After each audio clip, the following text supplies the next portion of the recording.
जय हिंद साथियों, नमस्कार। आप सभी का स्वागत है। देखिए, आज एक बहुत ही महत्वपूर्ण सूचना कहो या फिर एक बहुत ही विचित्र घटना कहें तो वो हमारे चित्तौड़गढ़ के अंदर घटित हुई है, जिसके बारे में आज हम बात करेंगे। एक छोटी सी क्लिप भी बताने वाला हूं।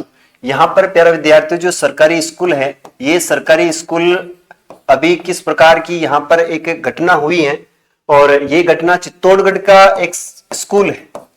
चित्तौड़ का एक स्कूल है जिस ब्लॉक का नाम आता है वो है आपका आजोलिया खेड़ा। आजोलिया का खेड़ा है, और यहाँ पर एक स्कूल पढ़ता है, उस स्कूल का नाम है सालेरा। और यहाँ पर एक अध्यापक और अध्यापिका, याद रखना है कौन है, तो याद रखना अध्यापक और एक थी अध्यापिका। इन दोनों का एक वीडियो वायरल हुआ है। तो वह वीडियो क्या था, पहले तो मैं आपको एक छोटी सी क्लिप चला के बताऊंगा, फिर उसके बाद अपन आगे बात करेंगे कि क्या है। तो ज्यादा नहीं, सिर्फ 2 सेकंड आपको एक क्लिप देखने को मिलेगी।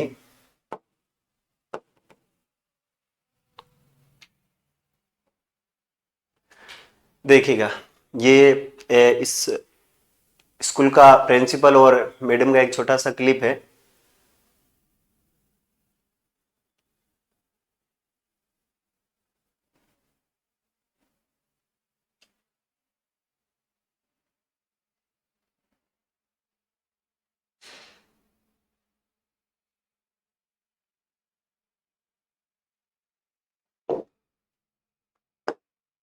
चलिए, तो आपने वीडियो देखा है। ये इस प्रकार की जो स्कूल है, इस स्कूल के अंदर ये एक अध्यापक है सरकारी और एक अध्यापिका है।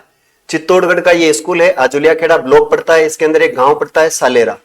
अब प्यारे विद्यार्थियों, इस ये वीडियो क्या था क्या नहीं है, इसके बारे में हम थोड़ी सी डिटेल से बात करते हैं कि आजकल हमारी एजुकेशन के अंदर बहुत सारी चीजें ऐसी होती हैं। ये जो सरकारी स्कूल है, वैसे आजकल आप सभी जानते हो सरकारी नौकरी सभी पाना चाहते हैं, लेकिन आज के समय में जो व्यक्ति हैं, जो ऊंचे पद पर बैठे हुए हैं, जो ऊंचे पद पर बैठे हुए एक्चुअल में वो हमारे जो भी बहन बेटियां हैं, हमारी बहन बेटियां हैं, इन बहन बेटियों के साथ में वो बहुत ही अभद्र व्यवहार करते हैं। उन्हें मजबूर करते हैं अपने पद का, अपनी रुस्के का उन्हें दबाव दिया जाता है और उन्हें बहला फुसलाकर इस कुकर्म जैसे कामों में उन्हें लिप्त किया जाता है। अब आप मान के चलिए, हम स्कूल जो होते हैं, इस स्कूल को हम विद्या का मंदिर बोलते हैं। जो स्कूल है वे क्या होता है, याद रखना, विद्या का मंदिर है। और विद्या के मंदिर के अंदर इन लोगों ने ऐसी घटना करी है, ऐसा कुकर्म को अंजाम दिया है, तो आप मानकर चल सकते हैं कि यहाँ पर जो बच्चे हैं, इन बच्चों के ऊपर क्या इफेक्ट पड़ने वाला है। और इस वीडियो को जितने भी बच्चों ने देखा है, जिन जिन ने देखा है, वो सिर्फ यही कह रहे हैं कि हमारे शिक्षा का जो एक तंत्र है, ये तंत्र कहीं ना कहीं विफलता की ओर इशारा करता है।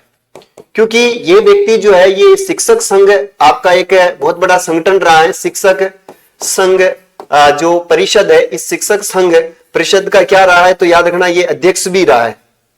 शिक्षक संघ परिषद का क्या रहा है, ये वर्तमान में अध्यक्ष है। अब जब ये वर्तमान में अध्यक्ष है और इस प्रकार की ये घटना करता है, तो हम इससे क्या सीख ले सकते हैं कि बड़े पद पर बैठकर ये इस प्रकार की घटना कर रहा है। भाई साहब, इनकी जिस उम्र को देखकर हमें लग रहा है कि भाई साहब ये जो व्यक्ति है बड़े ही बात करें तो इनकी लगभग 50 वर्ष की समथिंग इनकी एज हो सकती है, 45 से 50। आजकल आपको पता है प्रेम तो बूढ़े कर रहे हैं, साले युवा तो काम ही क्या है, युवाओं का तो बस कंपटीशन की तैयारी करो, मस्त रहो। युवा जो है उनका वैसे काम, ये जो 50 वर्ष के लोग कर रहे हैं वो काम तो वैसे युवाओं का है, लेकिन आजकल युवा तो क्या कर रहा है, पेपर की तैयारी कर रहा है, और पेपर की तैयारी में अपनी जवानी को लगा रहा है। और ये इधर लव रोमांस खतरनाक तरीके से बेचारे ये लोग कर रहे हैं। अब ये तो कर रहे हैं, चलो ठीक है, इनकी पर्सनल लाइफ है, लेकिन ये स्कूल को क्यों गंदा कर रहे हैं? स्कूल को गंदा कर रहे हैं, पूरे के पूरे शिक्षा तंत्र को इन्होंने जो है वो यहां से एक विफलता का सबसे बड़ा इन्होंने मैसेज दिया है कि किस प्रकार से सरकारी स्कूलों के अंदर मैडम, यानी अब हम बात करते हैं अध्यापक और अध्यापिका है।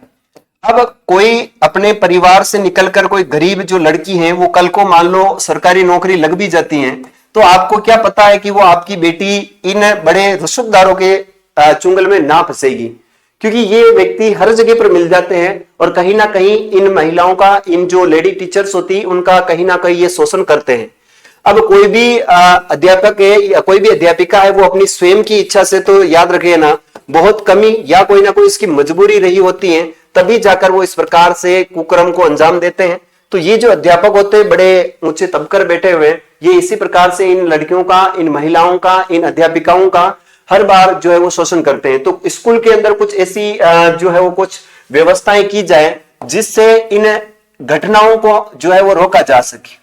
ये जो कुछ व्यवस्थाएं होनी चाहिए सरकार के द्वारा कि भाई साहब हर स्कूल के अंदर बढ़िया अच्छी प्रकार का एक HD कैमरा लगाया जाए, वहां पर महिला की सुरक्षा हेतु तो कुछ विशेष इंतजाम किए जाए और ऐसी घटना किसी विद्यालय में ना दोहराई जाए, इसलिए इन व्यक्तियों को कड़ा से कड़ा जो है वो सजा दी जाए। प्यारे विद्यार्थियों, इस वीडियो को जिसने भी देखा है, ये मेवाड़ के ऊपर एक बहुत बड़ा कलंक लगा है। मेवाड़ में एक बहुत बड़ा कलंक लगा। एक्चुअल में मेवाड़ में वैसे भी शिक्षा का स्तर जो है वो शिक्षा का स्तर अच्छा नहीं है। यहाँ पर पहले से ही बच्चे जो है वो अपना फोकस पूरा पढ़ाई पर नहीं कर पाते हैं और जब इस प्रकार की स्कूलों में घटना देखते हैं तो और भी पढ़ने का जो मन होता है वो कभी अपना जो है वो करेगा नहीं कि मैं पढ़ लिख के आगे बढ़ूं, क्योंकि घटनाएं किसी के भी साथ हो सकती है। भाई साहब, ये जो हो रहा है वो हर एक स्कूल की, ये तो आपको पता है दिख गया स्कूल के अंदर, इसलिए ये जो है उजागर हो गया। ऐसे हजारों स्कूल है जिन स्कूलों के अंदर एक्चुअल में आजकल पढ़ाई तो हो नहीं रही है, यहाँ पर पढ़ाई तो हो नहीं रही, मैडमें और मास्टर जो है वो आपस में बातें चित्ते करेंगे आराम से और वहां टाइम पास करके निकल जाएंगे। तो इस प्रकार की घटना ना हो तो सरकार को इस ओर ध्यान देना चाहिए। और आप लोगों से भी यही कहना चाहेंगे कि एक जो क्षेत्र होता है, मान लीजिए जहां स्कूल है, स्कूल को हम विद्या का मंदिर मानते हैं और स्कूल में ऐसी घटनाएं होती है तो फिर कहीं ना कहीं ये एक शर्मसार जैसा माहौल बनता है। तो थोड़ा सा ध्यान रखें और इन लोगों को कड़ी से कड़ी सजा मिले, यही अपने इस वीडियो का एक माध्यम था जो मैं आपको बताना चाहता था। मेरा कहीं उद्देश्य नहीं है कि इन लोगों को मैं कोई वायरल करूं या फिर इनकी इज्जत का हम भी खेल बनाएं। सिर्फ इतना है कि आप लोगों को अवेयरनेस करने के लिए वीडियो दिया जा रहा है, कोई भी अन्यथा ना ले। अच्छा लगा हो तो चैनल को सब्सक्राइब करें और मिलेंगे अपन अगली क्लास में। तब तक के लिए जय हिंद, वंदे मातरम।